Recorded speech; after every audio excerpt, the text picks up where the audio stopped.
Hello students, welcome to Dr. B.R. Ambedkar Open University. We are discussing the part of exceptions of supply and elasticity of supply in detail.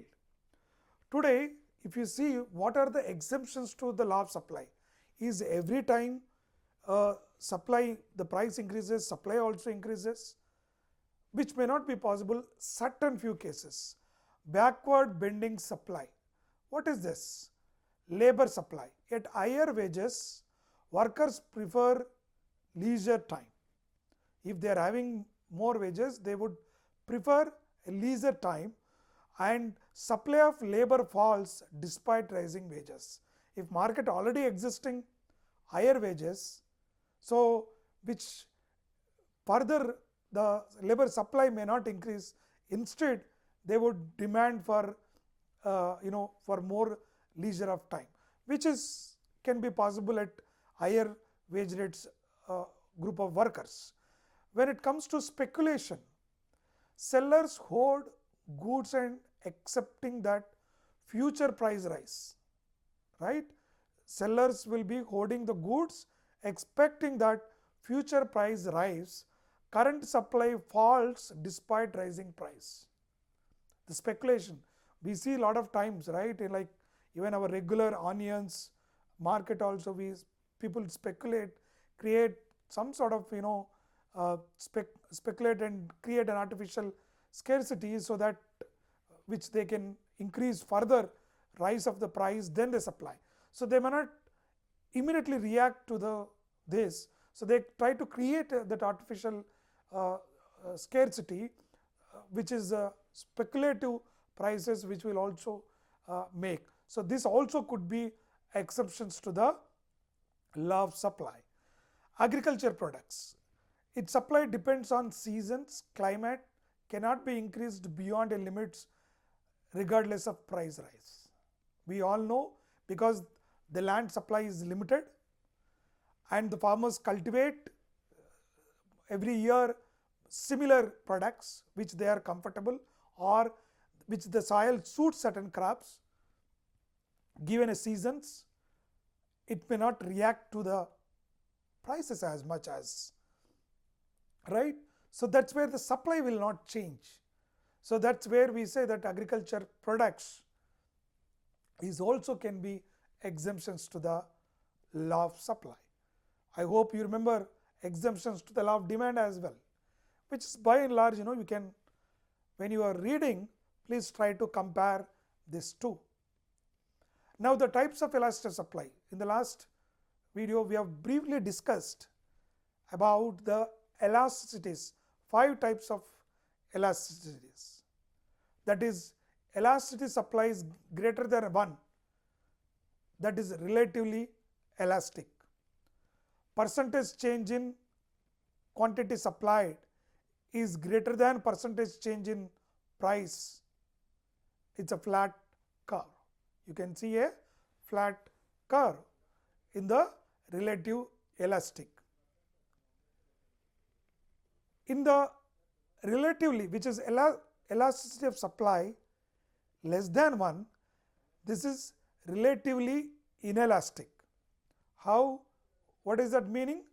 Percentage change in quantity supplied is less than percentage change in price. Steep curve. You will find a steep curve. I think these terms by this time you are familiar, right? Elastic, inelastic, relative, perfect. These are all being used in the demand chapter, and as I told you, it can be used for public policy analysis everywhere. So you should be clear on this. In the unit elastic, that is equals to 1, that equal percentage of changes, the curve passes through origin, because it's a simple, since it is changing as proportionate to change in that, so there is a unit elasticity. When it comes to perfectly elastic, that is a infinity. Any quantity at one price, you will see the quantity will be same at any price. So, this is a horizontal curve. In a graphical form, you will find in a horizontally. Perfectly inelastic market, which is a 0. Elasticity is equals to 0. Whereas in the perfectly elastic, we said elasticity is equals to infinity. Here, elasticity is equals to 0. Perfectly inelastic. Fixed quantity regardless of price. That is a vertical curve. Here we see any quantity at one price. Fixed quantity here regardless of price. So, that is where the vertical curve. So, you will in the all of your exceptions to the law of supply and elasticity of law of supply, this also will help if as a producer, if you are a producer or a consumer also, which will help us to understand what factors are driving for the supply, how it is motivated, and whenever if there is a change in prices, how elasticity is reacting, how you understand the different types of markets in the economy. Accordingly, you can keep your production process. That's the reason your exceptions to elasticity of supply become very important. So, as of now, we talked about the law of supply and the different types of elasticities, exemptions, how supply curve it will be looks like upward sloping, what kind of relationship exists between the price and supply. It's a proportionate relationship, whereas in the demand curve we said inverse relationships. So, when you combine supply and demand, where the supply and demand intersects, you will find the equilibrium point, right. So, now we have learned both separately the law of demand, law of supply. When you combine, you will find an equilibrium situation. What do you mean by equilibrium point?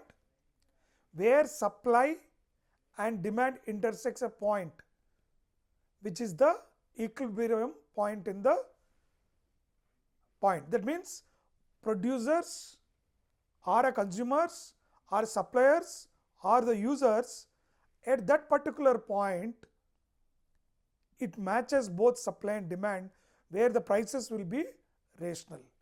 So, the equilibrium situation also important, right. Though we have discussed about extension, contraction to the supply curve also, under what circumstances it goes, but it's also important to understand that there will be an equilibrium point when you combine supply and demand. Hence, as a students, when you wanted to learn the supply factors, demand factors and elasticity, even in the demand we have seen the 3 different types of this income elasticity, right. So, cross elasticity, the price elasticity. Here also you can look at similar kind of changes, so that you will be able to comprehend and understand the market. So, all these particular modules should be able to give you an idea that how overall market is functioning, how prices are determined, how demand is estimated, how supply is been understood by the market forces, and accordingly it is supply, right. So, that is the whole summary of in the part of the microeconomics. We have discussed some of the key important components for you. So, I would refer you to further read the basic textbook for more clarity and further discussion. Thank you.